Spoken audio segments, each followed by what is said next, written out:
Good morning, everyone. So today the first talk is by Roland Crocker. He'll be mainly talking about Fermi bubbles. So let's hear it. Thank you. Can you hear me? I was inspired by last night's program, and I thought I would deliver the talk as interpretive dance, but I gave up on that. I would like to thank the organisers, Pratik and Deepan, for a really excellent and stimulating program. I'm going to introduce you to the phenomenology of the Fermi bubbles, and then I'm going to put on my partisan cap and then present an argument that you should take the idea that the Fermi bubbles are related to nuclear star formation seriously. You shouldn't dismiss that idea. So I'm going to start with a leading question, which is, of course, this is the Milky Way that we see in the sky, at least if you're in Australia. And if you look towards the centre of the galaxy, it's not particularly impressive. But of course, there's a lot of dust along our line of sight. So between 5 and 10% of the star formation in the galaxy is going on in the nucleus. And we don't really see any obvious signature of that in the optical sky. But that's as we would expect, given everything that's the column that we have to view the galactic centre through. But the interesting thing is that if you look at the gamma ray sky, the galactic centre is also fairly unimpressive. Again, despite the fact that 5 and 10%, between 5 and 10% of the star formation currently in the galaxy is going on in the nuclear region, and of course gamma rays are not suffering from any extinction. So this is my leading question: why is the galactic centre so dim in gamma rays? All right, and I just putting up this beautiful image, I can't fail to mention, and thank you to Sylvain for alerting me to this at the previous time, that the NASA Fermi Space Telescope is 10 years old, either today or yesterday or something like that. So this has been a magnificent instrument for high-energy astrophysics.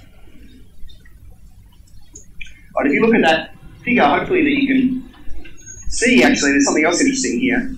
There are lots of interesting things in the picture, but you might notice that there's a faint impression of a curved structure here.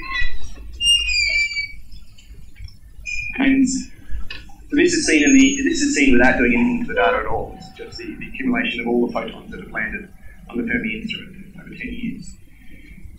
So what is that thing? Well, that is the southern edge of the Fermi bubbles. And the fact that these structures are there was first pointed out by some very clever people at Harvard 10 years ago, almost 10 years ago, Doug Finkbeiner and his students at the time. So they processed the image, the also image, to remove various foregrounds and backgrounds with template analysis, and they were left with this residual emission, which is clearly structured, and it's these giant gamma ray lobes, which is centered on the galactic center, emerged from the north and south from the galactic plane. So, assuming that these structures are at the distance of the galactic center, then you work out their gamma ray luminosity, which is a few times 10 to the 37 ergs per second. So this is a few percent of the total gamma ray luminosity of the Milky Way, by the way. And they're characterized by a hard spectrum, which is one of the reasons why they could be actually seen. The spectrum is hard with respect to the general diffuse foreground and background of gamma ray emission from the galactic plane, which is largely due to cosmic ray ions colliding with the gas. And that spectrum of the cosmic ray ions in the disk of the galaxy is steeper than could not accommodate this sort of gamma ray spectrum that we see in the bubbles. But the spectrum does have interesting information. It's characterized by a downbreak below about 1 GeV, and there's another downbreak at the high energy above about 100 GeV. So this is the Fermi Collaboration's 2015 paper on the Fermi bubbles, and the blue points are there. One of their best guesses for what the spectrum really is. This large band here is reflecting the systematic uncertainties on the analysis. But you can see in particular there is not this is the spectral energy distribution. You can see that it's cutting off above about 100 GeV, and also some sort of upturn or something around about a GeV spectral energy distribution. Also, just in terms of the phenomenology, the gamma ray emission from the bubbles is fairly uniform in surface brightness. But the edges of the structures are fairly sharp and well defined. They have linear scale of less than a few hundred parsecs. There might be substructure in the Fermi bubbles. There's been debates about this going backwards and forwards, and Uri will talk about that in his talk, I think. And perhaps very significantly, there's coincident emission, a non-thermal emission at other wavelengths. So, in fact, historically, there was something called the WMAP haze, which was again discovered by Doug Finkbeiner before the Fermi bubbles. This was discovered in total intensity data collected by the WMAP satellite. And again, it emerged as a residual centered on the galactic center. And it's characterized by a very, very hard spectrum, consistent with a synchrotron emission from a very energetic population of cosmic ray electrons, with energies up to at least about TeV. So the spectrum of those electrons is something like e to the minus 2. So historically, this was discovered actually before the bubbles, and there's some debate about this, but it's probably not quite as extended as the bubbles themselves. Then Planck subsequently got in on the action and also found, completely consistent with the WMAP discovery, that there is that they could find the same hard microwave spectral feature towards the center of the galaxy, more or less, at least at low galactic latitude, spatially consistent with the bubbles. Again, talking about the historical context of this, the lower latitudes of the bubble look like they're coincident with this X-ray structure, monoconical X-ray structure, which was first actually mentioned by Wang, but then was the analysis of which was extended in this very interesting 2003 paper by Jocelyn Walker and co-on, where they made this multi-wavelength and multi-scale compilation of mid-infrared data and X-ray data to show, to sustain their argument that there's some sort of nuclear outflow. There's some sort of dust lanes here coming out of the nucleus. And we'll look more at this region of the galaxy later in my talk. Hopefully we can see that there are edge structures here in the hard X-rays and the Rosat band. Something else which informs our theoretical analysis of the bubbles is the fact that there are coincident radio continuum structures called the S-pass lobes, and they were discovered in an all-sky survey with the Parkes radio telescope at 2.3 gigahertz. It's a polarization survey of the southern sky, and just for interested Indian colleagues, this is where they also train the Australian cricket team on the top of the dish. The Parkes telescope is more than half a century old, and Ettore Caretti made this all-sky survey of the southern sky, They made a survey of the southern sky in polarization at 2.3 gigahertz, and what emerged from that analysis were these huge, again, non-thermal synchrotron emitting polarized radio lobes, whose edges actually appear to be extended beyond the edges of the Fermi bubbles. This is the gamma ray defined edge from the Seward discovery paper in gamma rays.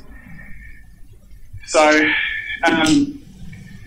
this emission is extending more than 60 degrees away from the plane of the galaxy, and the edge of the Fermi bubble is defined by the gamma rays. And the polarization fraction of this emission is very high, it's 25 to 30%. So this is saying that there's a rather regular magnetic field structure which is associated with these lobes. The other thing that we can learn from this data is that things get messy towards the plane because the signal is being depolarized by intervening plasma along the line of sight at these wavelengths. But we can make a match between the shape of the depolarization region and known H-alpha emitting regions associated with the spiral arms between us and the galactic center. That allows us to say that the emission is occurring beyond those screens of plasma at known distances. And so basically the implication of that is that this emission is beyond a few kiloparsecs away. It's not a localized. Yep. The colors are polarization, but what is the scale? Oh, what is the scale bar? Yeah. I'm just trying to understand what red and green means. Like. Yeah. Sorry, I'll actually cut that off. I'm sorry. Okay. I can't no remember worries. what it is. It's about 22 kilojanskis for the whole structure. Okay. Yeah. Okay. And there are structures also evident in the 23 gigahertz polarized, this unpolarized intensity also from WMAP. So this is the all-sky data from WMAP. And you can see that we can see ridges of polarized emission which are in part coincident with the gamma ray defined edges of the bubbles, and in other places obviously not coincident with the bubbles. The fact that we have coincidence, gamma ray and synchrotron radiation means that we can actually put a lower limit on the magnetic field strength in these structures, because we can say as we tune down the magnetic field, then we need more and more cosmic ray electrons to supply the observed synchrotron radiation. And at a certain point, you will basically more than saturate the gamma ray emission, which is detected, which gives you a lower limit on what the magnetic field can be. And it turned out to be, quite strong, something approaching 10 microgauss, the typical estimation. And this is, if you use an equipartition argument independently, you get something like 6 microgauss. Yeah. Well, is that analysis assuming that gamma rays is in those constant? Yes, but that's a conservative thing to do, right? You can't more than saturate in terms of setting a lower limit on the magnetic field. Okay, so there are interesting suggestions that there could be connections to even larger scale galactic structures. So this is an interesting paper by Jay Lockman and Claude Griffiths from just a couple of years ago, where they show that the extraplanar H1 seems to be evacuated in the region, in the latitudes above the Fermi bubbles, and then maybe even further out in latitude along the galactic plane. So this is actually, these red dots are the gamma ray defined edges of the bubbles. So you can see that there's this evacuated region here where you just don't see all of this extended H1 emission, which is seen further out away from the galactic centre. And I think Enrico might just talk a bit more about that.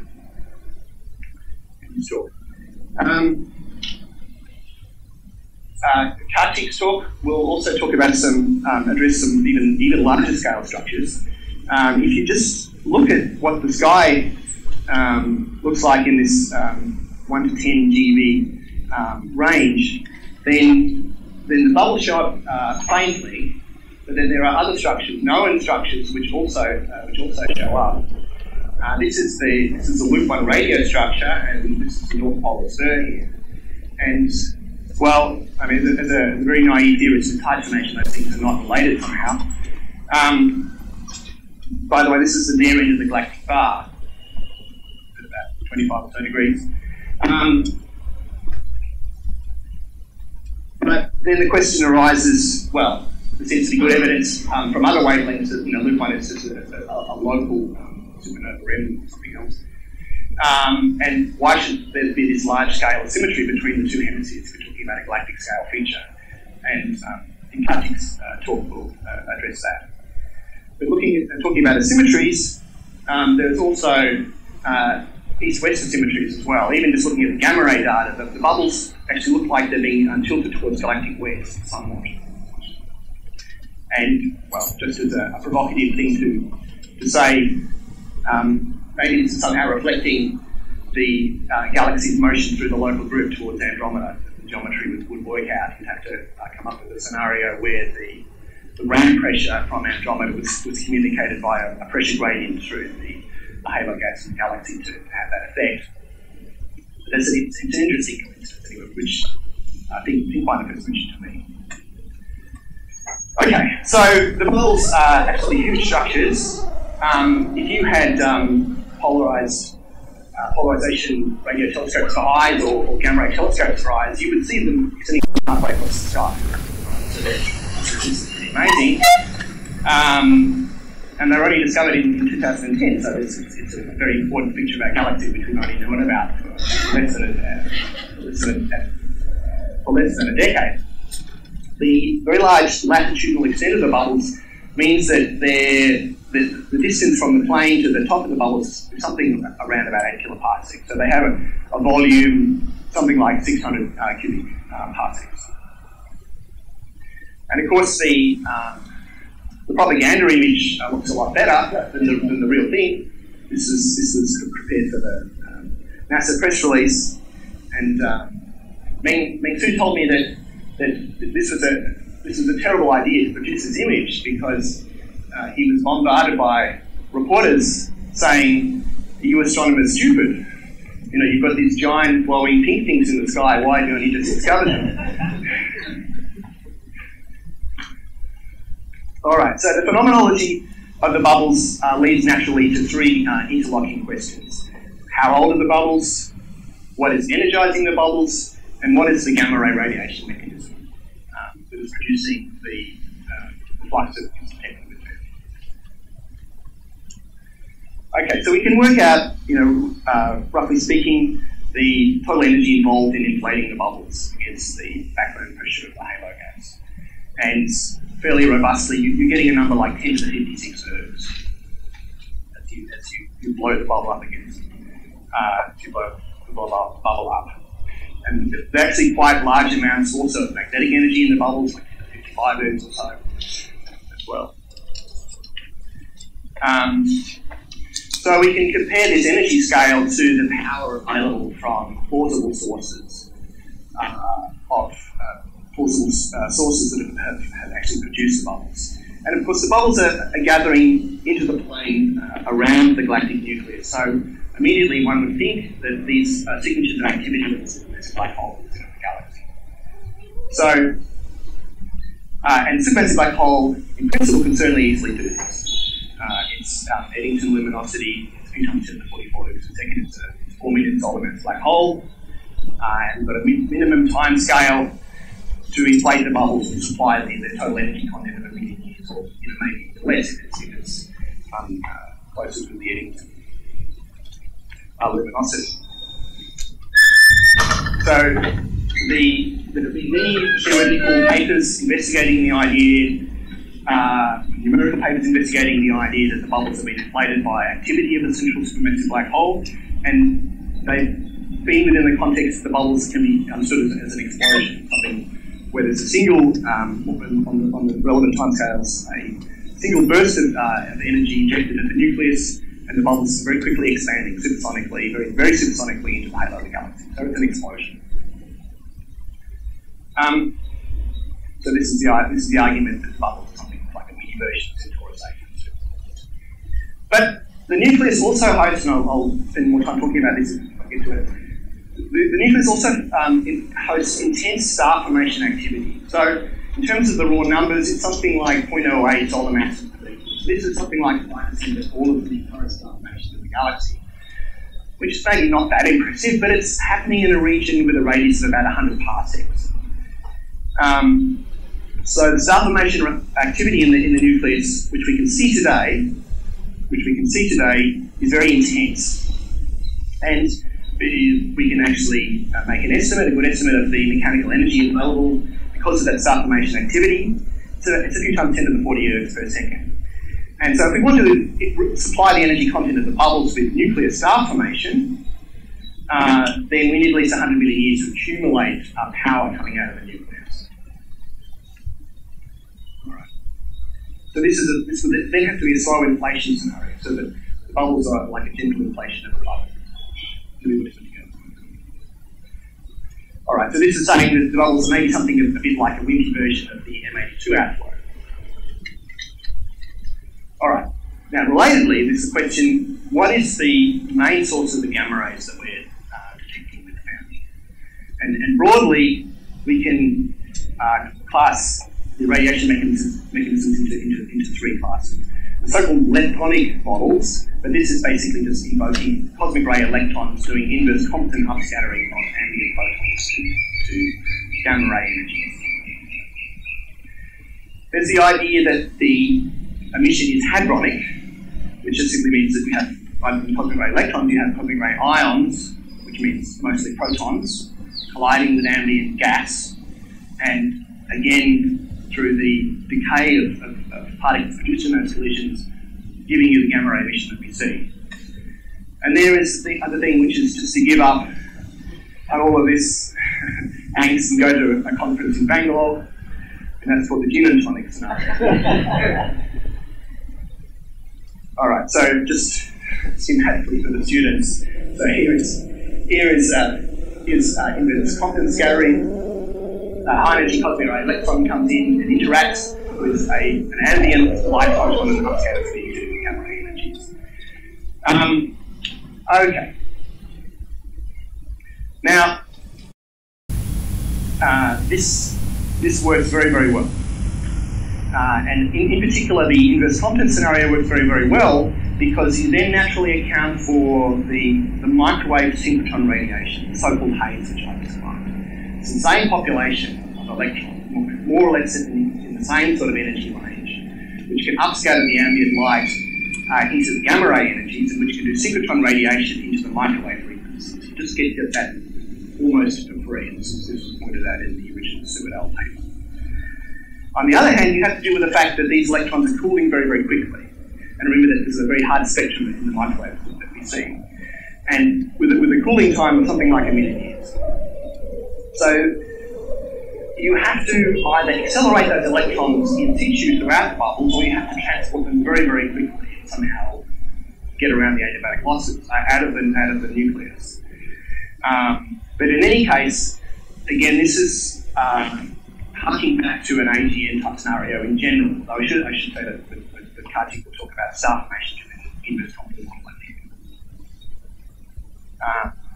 And again, this will be related to AGN activity.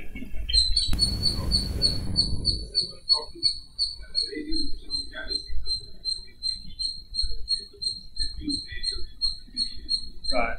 Also requires right.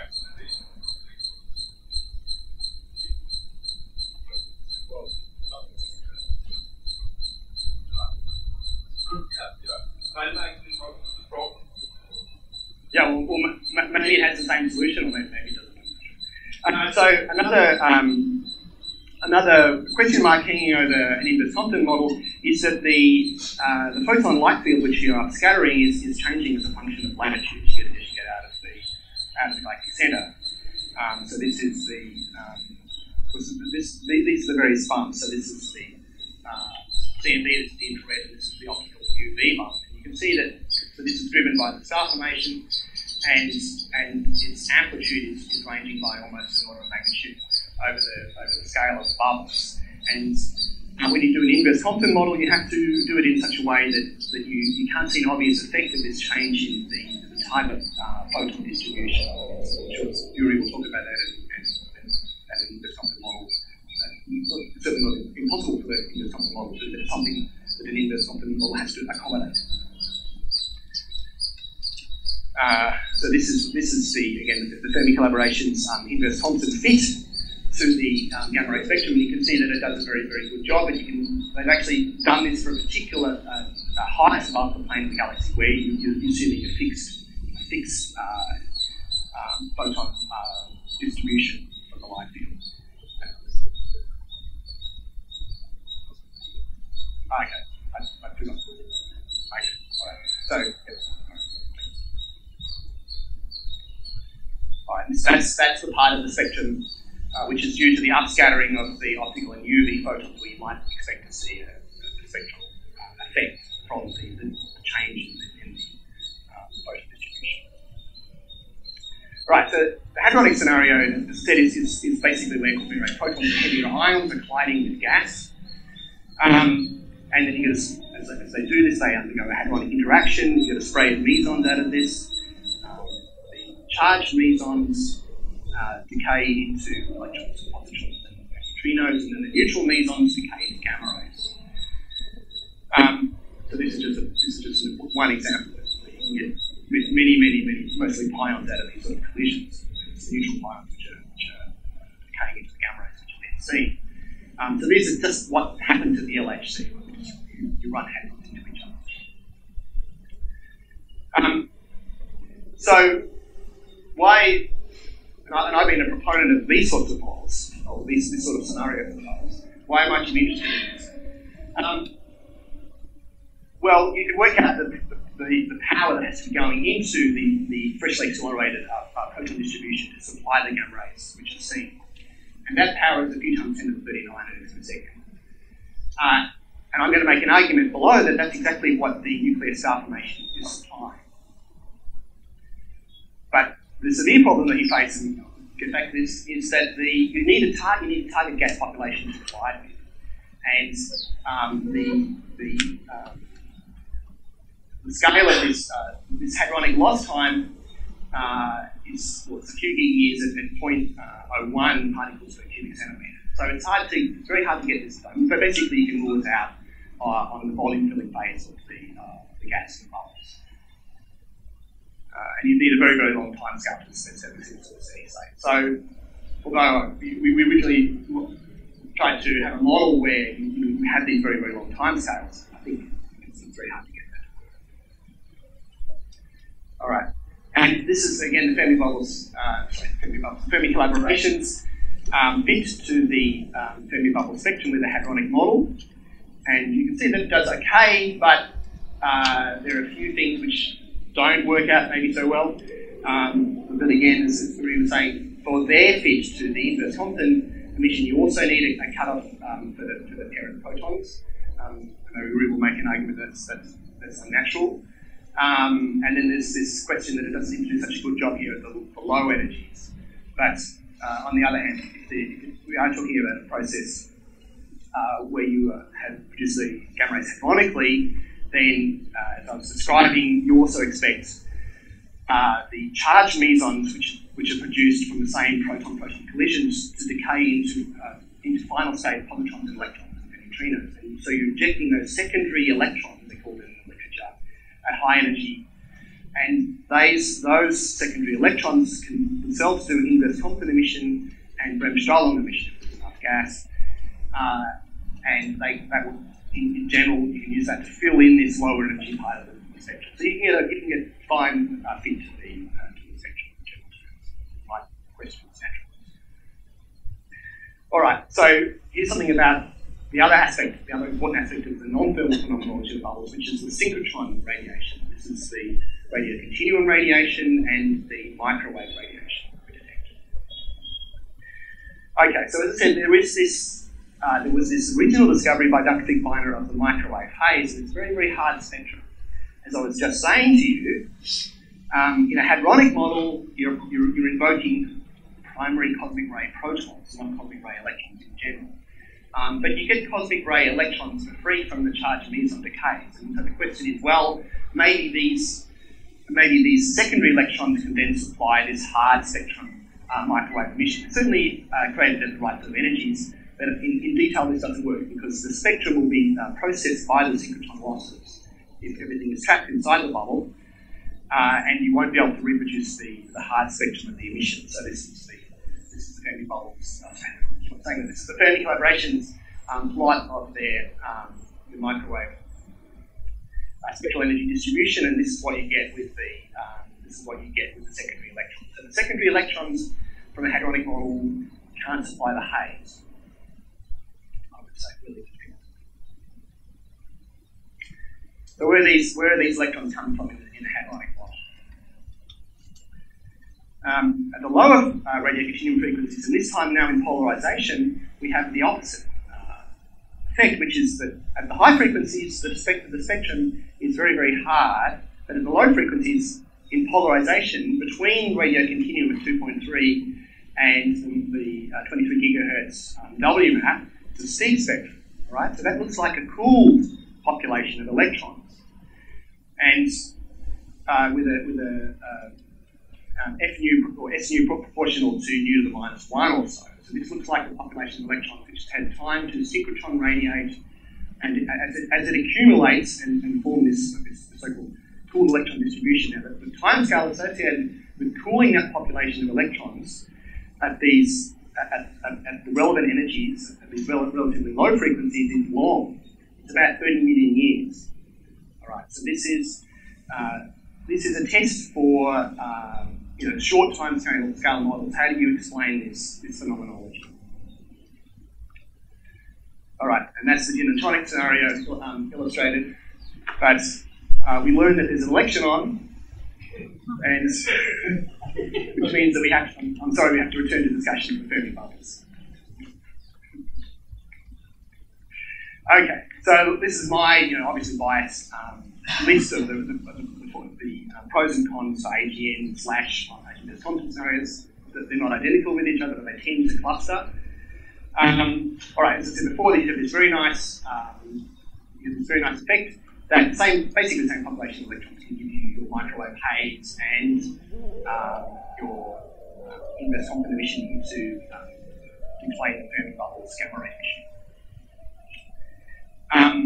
emission. There have been other arguments that we can see that the nucleus was somehow active a few million years ago. So, in particular, there's an argument in a paper by Jocelyn Hawthorne et al., where they say that you can see that the Magellanic stream is de-exciting via H alpha radiation, and particularly I think it's above the southern galactic pole, where it was flashed in this scenario by an outburst from the nucleus, UV flash. But it also seems to be possible, perhaps, to explain the same H alpha emission as a result of shocks as the gas propagates through the galactic halo. So one thing is, maybe it's not particularly common, but it's very much a non-steady state sort of scenario. So the bubble is catching the bubbles at a particular time to explain why they have the size that they do. Right? We looked a million years later, a million years earlier, they would look quite different. Everything is evolving so quickly. All right. There's the question of, given there are these vast motions of gas in this explosive scenario, should we see very, very strong X-ray emission because of shocks in the edges of the bubbles or in other parts of the structure? I think Uri will address this in his talk, but it's certainly been claimed by other authors that they don't see enough X-ray emission from the edges of the bubbles to have strong shocks. The Mach numbers have to be very, very modest, only slightly supersonic motion are at most involved. I think Uri will address it.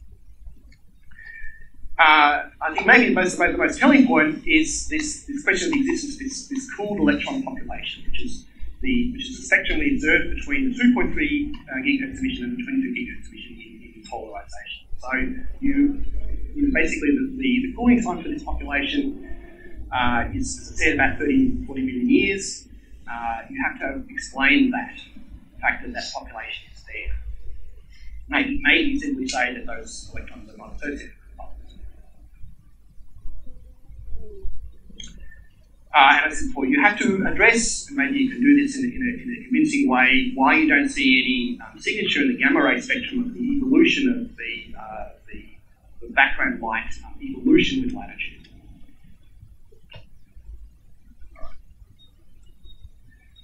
Okay, so I'm going to give you the four pros and cons of a star formation / hadronic scenario for the evolution for the bubbles.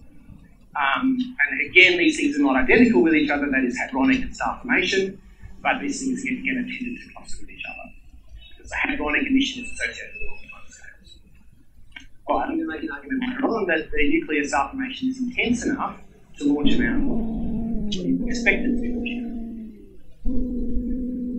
And as I also already mentioned, the nuclear star formation activity, as well as launching an outflow, should accelerate a population of protons, and the power coming into that freshly accelerated population of protons is about the same power that we need to supply the gamma ray emission from the bubbles in a hadronic scenario. And what's more, there's evidence that those protons, while they're being accelerated, are actually escaping the region. On the other hand, we don't get this nice aspect of the electronic model that we get the phase emission for free. We can't explain within a hadronic model with simply primary protons and ions the hard microwave phase emission. So we can't avoid in a hadronic model some primary electrons. Also, I'm invoking long time scales, at least 100 million years, and somehow the bubbles have to maintain their coherence. The edges have to remain sharp. How does that? As mentioned, probably maybe the most severe test of the hadronic model is you need target gas, and it can't really be the volume filling phase of the bubbles. And you need, if it's not the volume filling phase, then it's localized patches of density fluctuations, warm gas maybe in the distribution, then you have to explain why. Yeah, you.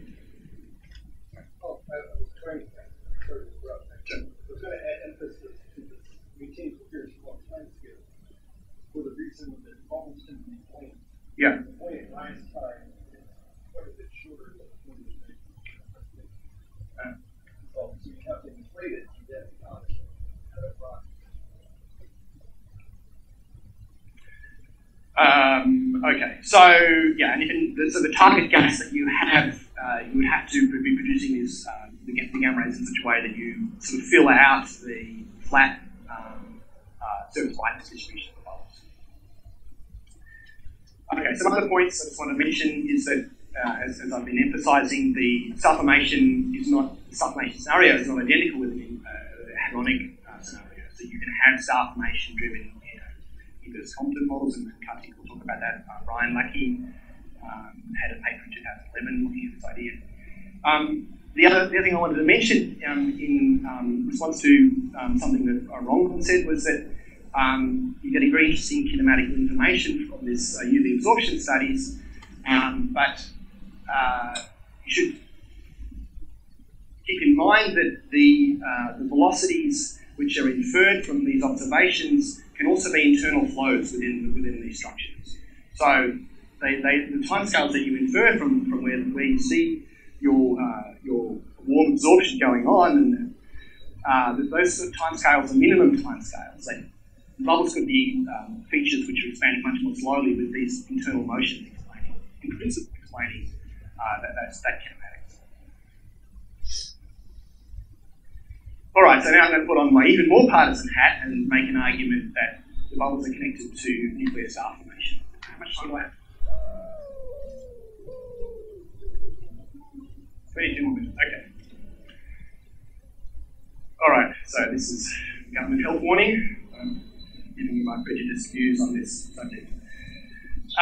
Okay, so as I've been emphasising, the galactic centre is a region which hosts intense star formation. And that's, of course, accommodated by the fact that it contains so much molecular hydrogen, about 5 or 10% of the molecular hydrogen in the galaxy, 3 times, 30 million solar masses or so. Molecular material is located in the so-called central molecular zone of the galaxy. And that gas is mostly in a torus, roughly a torus, at about 100 parsec scale radius around a supermassive black hole.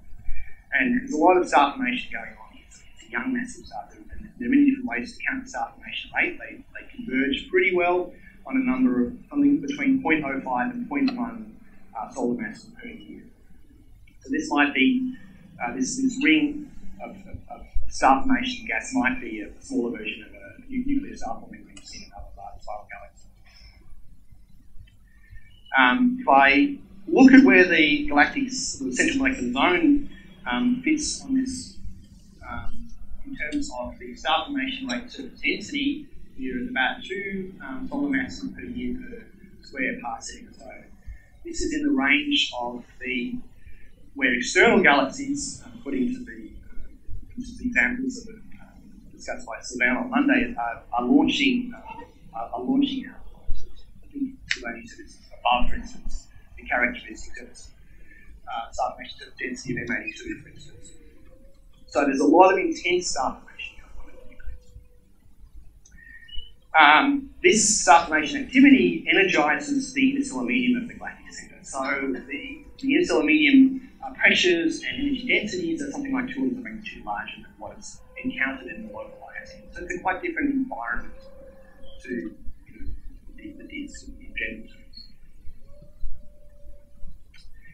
This is a very old, unsharp masked radio continuum image, the central 2 degrees of the galaxy. This is the galactic plane, so this is 1 degree towards galactic east, and this is the position of the central supermassive black hole at Sagittarius A star. And I want to just make a qualitative argument that what we can see here is evidence. So this is radio continuum emission, and it's coming from cosmic ray electrons, which are doing synchrotron radiation. And so what we can do is measure the spectral index of the synchrotron radiation as a function of latitude along these spurs. And what you see is that it's systematically steepening as we get away from the disk of the galaxy. This suggests that you have a population of cosmic ray electrons, which is accelerated close to the disk, and it's aging in synchrotron steepening as it moves away towards both north and south. It's 140 parsecs for a 1 degree in the galactic center. This is an old diffuse gamma ray map from the HESS instrument. So this is a ground-based gamma ray telescope, which is sensitive to gamma rays in the TeV energy range. And once you remove the point source associated with Sagittarius A star and other point sources, what you see is that there is diffuse gamma ray emission along the plane in the central molecular zone. And that the diffuse gamma ray emission is tending, the surface brightness of that emission is tending to trace the column of molecular material. So this is consistent with the gamma ray emission coming from hadronic interaction. So basically what's happening is you have a population of protons that are colliding with gas, and you're seeing a larger brightness of gamma ray emission where the gas column is higher. But also notice that it tends to be that, for instance, this is Sagittarius B here. So the bright regions of gamma ray emission are also associated with regions, not unexpectedly, of intense star formation. So this is some of the most intense star formation in the galaxy going on here. And also notice that you get these radio continuum spurs starting where you see starting from the plane where the most intense star formation is going on. Also notice that there's nothing particularly compelling connecting down to the supermassive black hole.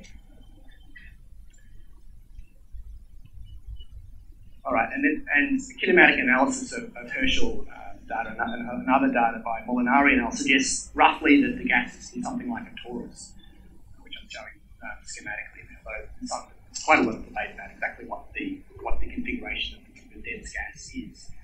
That's the supermassive black hole. That's sigma latitude. This is the Herschel data where you can hopefully you can see this warped torus that they're aiming for. So this is basically where this huge reservoir of molecular gas is sitting in this ring-like structure, somewhat closed ring around the supermassive black hole. Okay,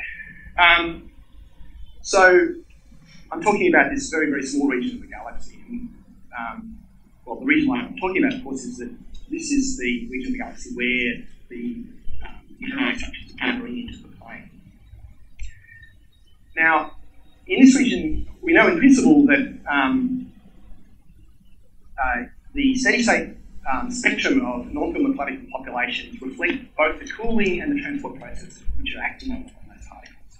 So people have talked much more detail about this from David Eichler, but the sort of the conventional understanding of the gamma ray spectrum in the disk of the galaxy is that cosmic rays are diffusing on the plane of the galaxy. And they do that in an energy-independent way, such that higher energy particles diffuse more quickly. And so the steady-state populations of the steady-state spectrum that you see is steepened with respect to the injection spectrum. In the galactic centre, if you measure the spectral index of the gamma ray emission, or indeed if you measure the spectral index of the radio continuum emission, you don't see this effect. You don't see this steepening. What you see is a spectrum for the steady-state emission, which is consistent with the expect the injection distribution of the cosmic rays. Basically, an e to the minus 2 type population of cosmic ray electrons and cosmic ray photons, as evidenced by the gamma ray and radio continuum emission. Right? So there's no evidence that the particles are slowly diffusing away from this region of the galaxy. So my claim is that this is completely consistent with the fact that there's a nuclear wind. The nuclear wind is removing the particles in an energy-independent way, and so there's no spectral effect from the wind on the steady-state distribution of the particles. But the fact that the wind is carrying the particles away means that the non-thermal radiation we detect from the nucleus is significantly in deficit with what we would expect, given how much star formation is going on there. Right, so let me show you that pictorially. If we look at where the nucleus, the central molecular zone region, is sitting on this far infrared radio continuum correlation, we're in deficit. So here is the 60 micron infrared luminosity of whole lot of external galaxies, and here is the 1.4 gigahertz radio continuum emission. You see there's this excellent correlation over many orders of magnitude. But the red center is sitting down here in deficit. And so basically what's happening here is stored in broad terms is that the infrared emission is acting as a proxy for star formation. And the radio continuum emission is basically reflecting the supernova rate, which of course is also connected to the star formation rate. So why it does that is because supernovae explode into immediately, but they provide the astrophysical shocks where cosmic rays can be accelerated, including cosmic ray electrons. And those electrons then go on to do synchrotron radiation. So there's, in broad terms, that's a broad explanation of why there could be correlation. But you can see for the galactic nucleus case that we're not getting enough radio continuum radiation given how much star formation is going on there. It's about an order of magnitude short. Now, given that there is this scaling, one might guess, for one, we're clever enough, that there should also be a scaling in principle between the far infrared luminosity of the galaxy and the gamma ray emission of the galaxy, because for the same argument, the supernova remnants, which are tied to the star formation rate, are also accelerating cosmic ray protons and ions. So it's the collisions in our own galaxy, it's the collisions of those ions in the disk, which supply the largest part of the gamma ray luminosity of the galaxy. So this was first, I think it was first talked about in the 2007 paper by Todd Thompson. And you can make the scaling, and indeed this scaling is started to be established empirically by with reference to external galaxies. And I think this has actually been updated by now, but you can see that the local star-forming galaxies fit on the correlation pretty well. So the Mountain Clouds, M31, the one we're talking about this morning, Milky Way, NGC 253, M82. This has now gone up. The latest version of this plot has up to 20 on it. And so there is an empirical correlation starting to be established between infrared luminosity and gamma ray luminosity. But if we look at where the nucleus is sitting, it's only at about 10% of the gamma ray luminosity that we would expect, given its far infrared output, or basically how much star formation is going on in that region of the galaxy. Okay, so my rhetorical point is that the non-thermal emission from the bubbles is basically saturating these relations.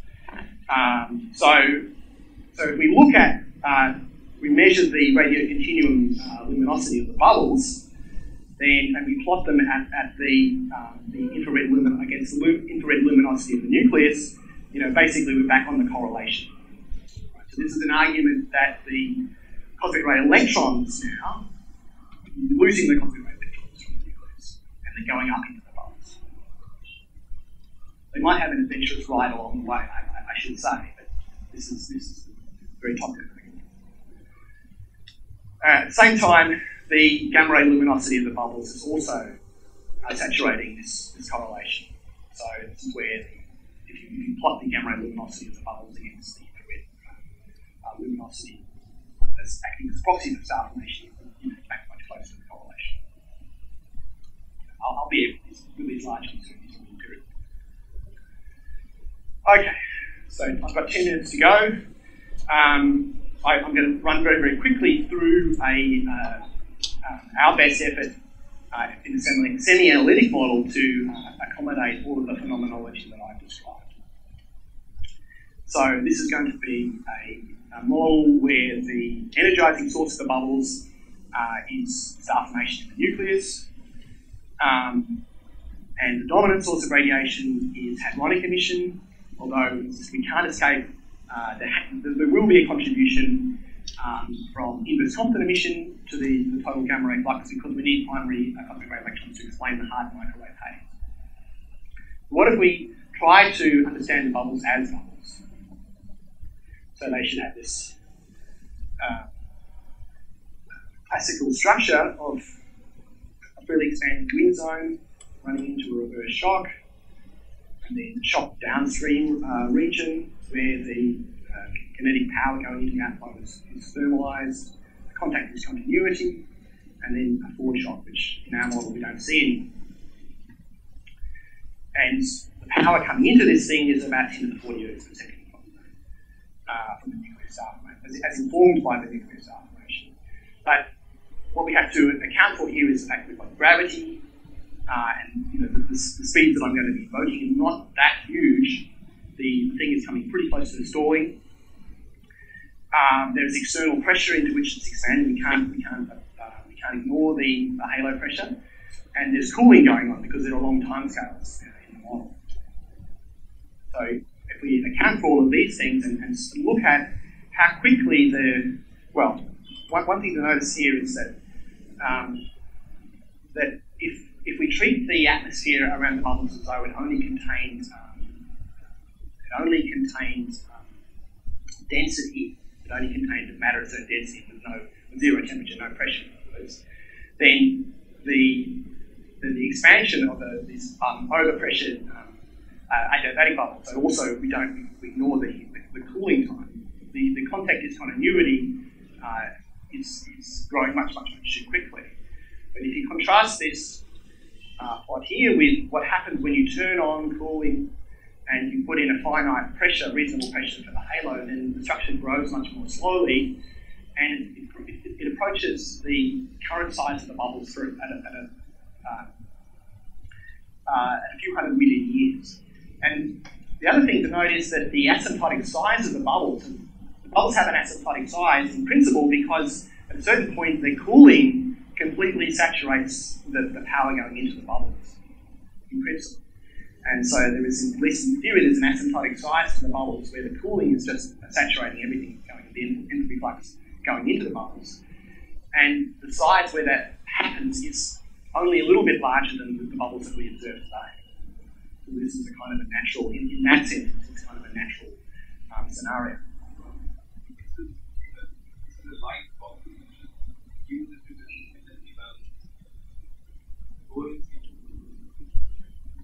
Well, the density contrast is not very big between. It's basically it's very close to pressure balance with the halo. No, but the density is also not very much different. Yeah. Okay. All right. So the bubbles reach the current in this model they reach the size of a grain. And the argument is that they're close to the natural size within this model. So this is what my fevered imagination as a theorist has produced as an explanation for the global phenomenology of the bubbles. I'll talk more about the features of this. So in this model, we expect that there should be a reverse shock, where the ram pressure from the expanding nuclear flow equilibrates with the downstream thermal pressure. And that's nice because, as I've been emphasising, we need a population of primary cosmic ray electrons to do synchrotron radiation into microwave frequencies up in the bubbles about where the haze is observed. This shock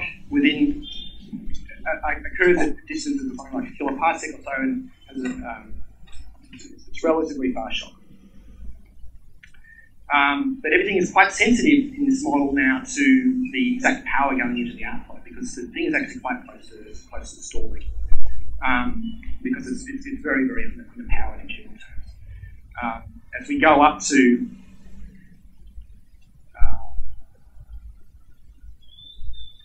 So this is basically showing what happens when you just ignore the gravitational potential. As the mechanical energy is turned up, the solution that you find is asymptotic towards the solution you find when you ignore gravity. But when you turn on gravity and you go to lower mechanical power going into the bubbles, then you can see the gravity is having a real effect in decelerating the flow before it reaches the shock. So what happens for the best fit parameters we find is that the flow is about 700 kilometers a second, and by the time it reaches the shock, it's 500 kilometers a second. As I said, in the downstream region of the galaxy, it's the downstream region of the shocked volume filling phase. There is cooling going on. The timescales are long enough, and there can be mass drop out of the bubble, which in principle would saturate the total mass going into which is a steady state, a theoretical steady state. But at the current day, then the mass dropping out of the bubble is about equivalent to the mass growth rate of the bubble.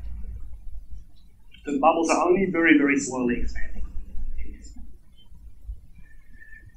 All right. So because we have cooling, however, the argument that we make is that the gas is thermally unstable and collapses into localized filaments. And that collapse process adiabatically compresses cosmic rays. So there are cosmic rays downstream of the shock, and they're in this volume filling phase. And that phase is simply too underdense for it to contribute much hadronic emission. But now consider if you've got a parcel of gas which suffers from a thermal instability and collapses down.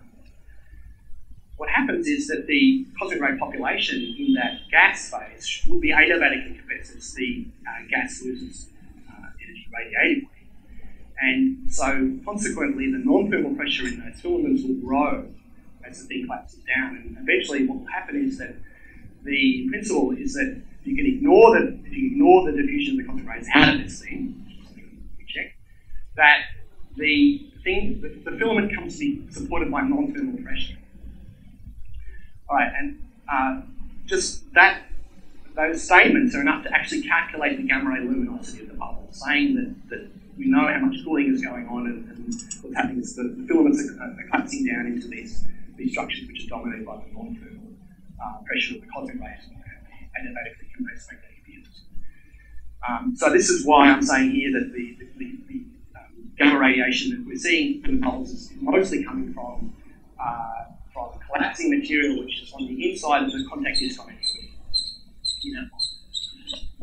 On the other hand, we've got in situ, we've got a reverse shock, so we can explain we've got cosmic ray electrons being accelerated or re-accelerated, I should say, at the reverse shock, and these can provide both the haze microwave radiation, and they'll also provide some subdominant contribution to the total gamma ray emission from inverse Compton radiation. Then finally, because we've got these long time scales, we can accumulate the low energy cooled electron population, and that can then explain the steep spectrum of the overall radio emission from the bubbles.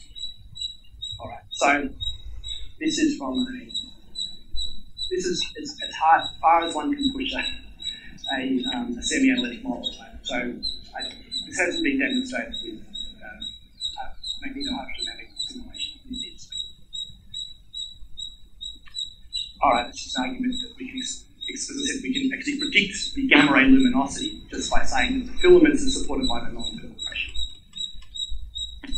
Okay, I will stop there and just mention that this is a rather nice review paper from a workshop called 3 Elements in Gamma Ray Sky from last year. Thank you very much.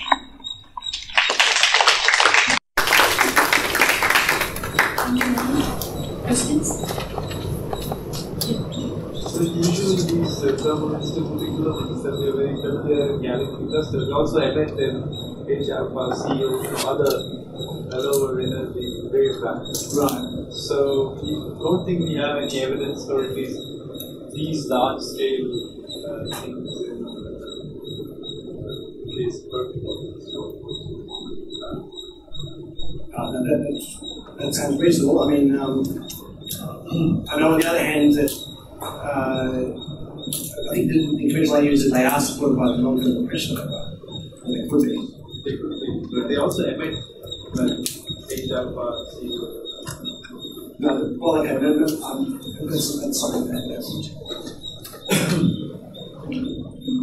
So if you have a time scale, so that the starfish range should be comparing with starfish range, according to the like 100 million years ago. Yeah. So what's the current information, the latest numbers about starfish in the central? The number. Could you repeat the question? Sorry, so the question is, given that the bubbles are a few hundred million years old, then I shouldn't really be invoking the current star formation rate. I should be discussing what the star formation rate was 100 million years ago or more. So what's the status of the evidence around that question? So it just so happens that the rate that we observe today is consistent with the time average rate of the star formation in the universe.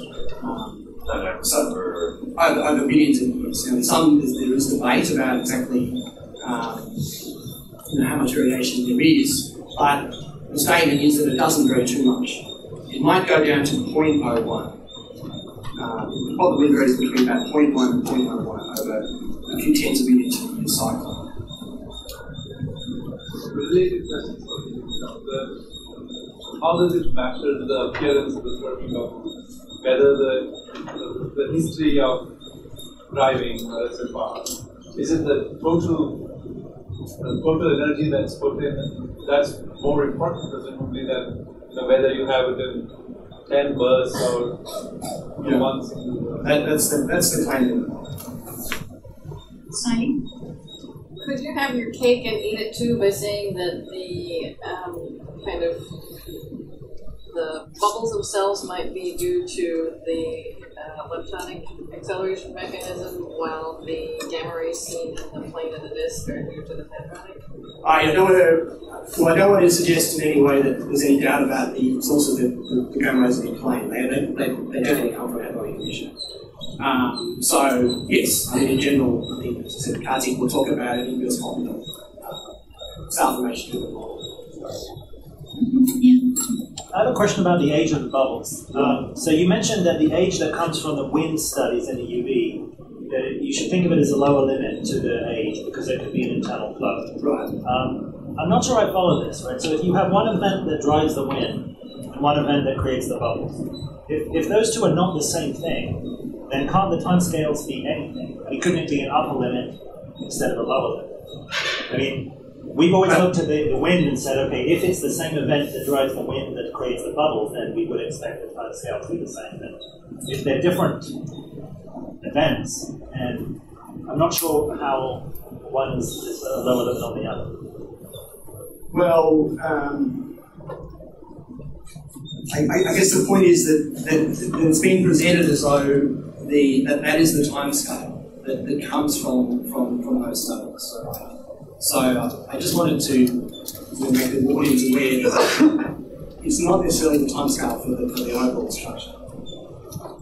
Do I answer the question? So do you think that there are some mass loading events? Yeah. There's a steady sort of a thing, and then there are these events in which these UV absorbing things are drawn up. Is that the picture that we have? Yeah. So we at some level we expect. From the bubble, you see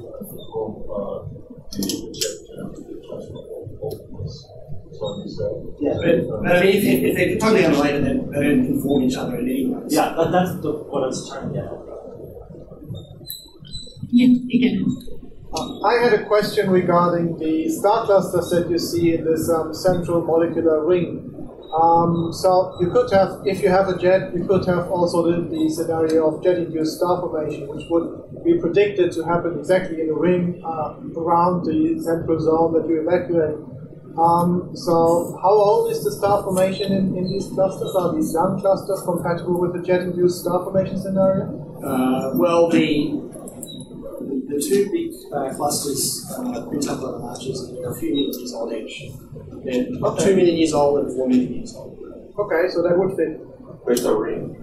Yeah, it's a ring. It's probably the ring itself is probably as a result of the gravitational effects. That's the That's what people tend to invoke. It could also be produced by bubble action. Maybe somehow. But you can get these. You can explain the structures very well with given the gravitational potential of the bar. I think roughly you have an edge spread of nearly 10 million years over there, because you will see a large, different clouds are, say, 1 million year, 10 million years old. So you have a spread there along that ring. All right. Yeah. So, motions? I don't know if it's a stupid question, but what about tidal disruption events? Since you have a lot of low mass stars in that region. I should have said it. I should have said explicitly that they have been involved. So, in the idea of a sort of a secular process where these things they predict to happen every 10 to the 4 or 10 to 5 years, I think, and you get basically something like a 10 times a core collapse supernova. And so yes, there was work by Gogel et al. Where they invoke that as the explanation as the power source. I should have said that. Going back to star formation in the torus, it suggests that there should be a lot of hot dust in the torus. Right. And also, this is somehow the hot dust. It traces of the hot dust. Is there some indication from this of being hot dust in the temperature around 50 to even more? Well, you can certainly see filamentary structures going off the plane as bits of images.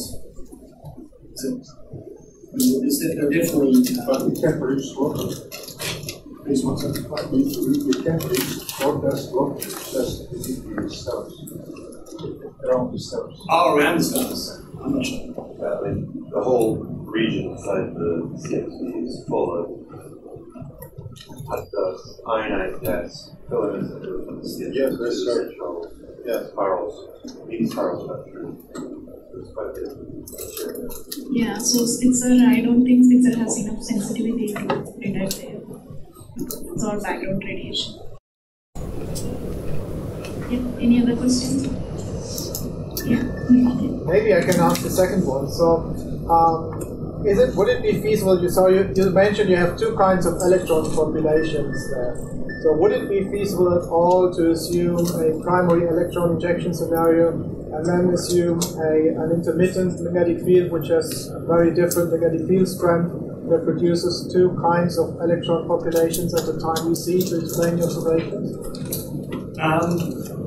Well, there is evidence that the strongly polarized, there is evidence from the polarization data that the strongly magnetized regions aren't volume filling, that there is some sort of shell which is draped over the bubbles, which is more highly magnetized. So there is probably intermittency in the magnetic field amplitude as you go through the structure.